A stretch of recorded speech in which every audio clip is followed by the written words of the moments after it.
اهلا بيكم في مطبخ حاجه حلوه. كل سنه وانتم طيبين، رمضان كريم علينا وعليكم يا رب، يعود عليكم الايام بالخير كله يا رب ان شاء الله. رمضان يعني سحور، يعني الفول وجبه اساسيه كده في السحور عندنا باذن الله.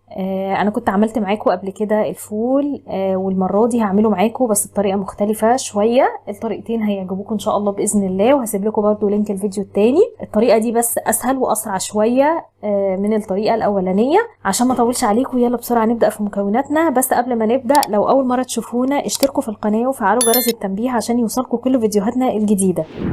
اول حاجه هنعملها ان شاء الله ان احنا هنجيب ربع كيلو من الفول، اهو فول التدميس، وهننقعه على الاقل 12 ساعه. يعني ممكن تنقعوها 12 ساعه او من قبلها بيوم، مفيش مشكله خالص. كل ما تنقع اكتر كل ما كان افضل. ده فول التدميس عادي اللي بتجيبوه من عند العطار. ده ربع كيلو بس هيكفي معاكو، يعني مش اقل من 5 ايام 6 ايام سحور. يعني احنا بنجيب ب5 جنيه فول، معلقتين فول كده ما يكفوش سحور يوم واحد حتى للأسرة. تخيلوا بقى ده ب8 جنيه هيكفي معاكم كذا يوم. هو طبعا اوفر وانضف واصح كتير. فاحنا جبنا ربع كيلو. هنبدأ نعمل ايه؟ هنجيب قدرة الفول. طب ما عندناش قدرة، نجيب حلة من عندنا، مفيش مشكلة خالص. هي بس القدرة احسن حاجة فيها انها بتكون بقها ضيق، لكن لو مفيش قدرة مفيش مشكلة في الحلة.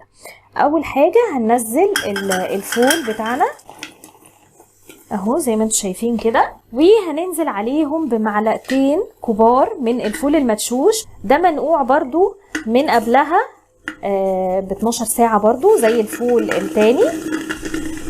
الاضافة دي هتعجبكم جدا وهتخلي المية بتاعت الفول تقيلة وجميلة جدا. الفول المدشوش ده هيعجبكم قوي. وهنضيف عليها معلقتين كبار من القمح. دول معلقتين من القمح منقوعين لمدة 6 ساعات. كل المكونات هننزل بيها كده مع بعض على طول. دول معلقتين من الرز المصري، عليهم معلقتين من العدس الاصفر، معلقتين ومعلقتين، ونقلبهم ونغسلهم كويس. هننزل بيهم كده، وبعد كده هنحط عليهم ميه مغليه زي ما انتم شايفين كده. الكميه دي انا هحط عليها الميه المغليه لحد هنا، يعني لحد اول الرقبه بتاعه القدره، عشان ما نفتحش نزود ميه ولا اي حاجه وهو بيستوي. طبعا لو عريتوه حسيتوا ان هو الميه فيه قلت نشفت ومحتاجين تزودوها، لازم لما هتزودوا ميه لازم الميه تبقى مغليه، ما ينفعش تزودوا ميه عاديه خالص من الحنفيه. اهو انا كده حطيت الميه على المكونات بتاعتنا. هنحط عليهم بقى المكون السحري بتاعنا. دي معلقه كبيره من البابريكا الحلوه، هنحط معلقتين كبار عشان يدينا اللون الحلو بتاع الفول. اهو هنحط معلقتين زي ما انتم شايفين كده، ونقلبهم كده تقليبه حلوه بالمعلقه. واخر حاجه هنحطها بقى معاكم، هنجيب نص ليمونه، مش هنعصرها ولا اي حاجه، هنغسلها بس ونحطها زي ما هي كده. ده بيحفظ الفول ان هو مهما قعد معايا في التلاجة لونه ما يغيرش، ريحته ما تغيرش، ما يبوظش خالص. لان انا ما بحبش بصراحه اشيل الفول في الفريزر، فهو في التلاجة الليمون بيحافظ عليه جدا جدا انه ما يبوظش.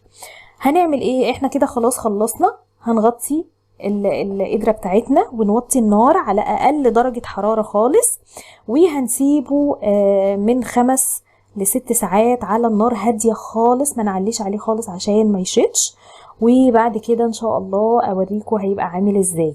خليكم معانا واول ما يستوي اوريهولكم ان شاء الله.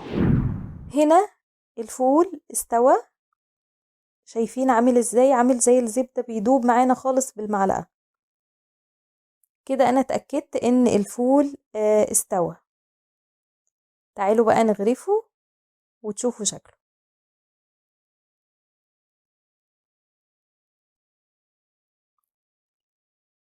وبالهنا والشفا. ما تنسوش بقى تشتركوا في القناة وتفعلوا جرس التنبيه عشان يوصلكوا كل وصفاتنا الجديدة. لو عجبكم الفيديو دوسوا لايك وشيروا الفيديو لكل اصحابكم. مع السلامة.